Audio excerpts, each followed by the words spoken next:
Welcome back to my channel. ಇದು ಬಂದು Myntra haul and ಈ ಕುರ್ತಿ ಸೆಟ್ ಬಂದು ಕಾಸ್ಟ್ ಅರೌಂಡ್ 740 ರುಪೀಸ್. ಡೆಫಿನೆಟ್ಲಿ ಕಾಟನ್ನ ಇಷ್ಟಪಡೋರು ಮತ್ತು ಎಸ್ಪೆಷಲಿ ಸಮ್ಮರ್ ಟೈಮಲ್ಲಿ ತುಂಬ ಕಂಫರ್ಟಬಲ್ ಆಗಿದೆ, ತುಂಬ ಸಾಫ್ಟ್ ಕ್ಲಾತು ಆ್ಯಂಡ್ ಇದನ್ನು ಟ್ರೈ ಮಾಡ್ಬೋದು.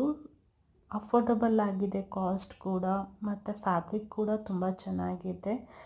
ಆ್ಯಂಡ್ ಇದು ನಾನ್ ಸ್ಪಾನ್ಸರ್ಡ್ ವಿಡಿಯೋ, ಮತ್ತು ಮೋರ್ ಡಿಸ್ಕೌಂಟಿಗೋಸ್ಕರ ನೀವು ಡೆಫಿನೆಟ್ಲಿ ಕ್ಯಾಶ್ ಕರೋ ಅಪ್ಲಿಕೇಶನ್ನ ಯೂಸ್ ಮಾಡ್ಬೋದು. ಆ್ಯಂಡ್ ಕ್ಯಾಶ್ ಕರೋ ಅಪ್ಲಿಕೇಶನ್ ಕೂಡ non sponsored. Thank you so much for watching video, and please subscribe.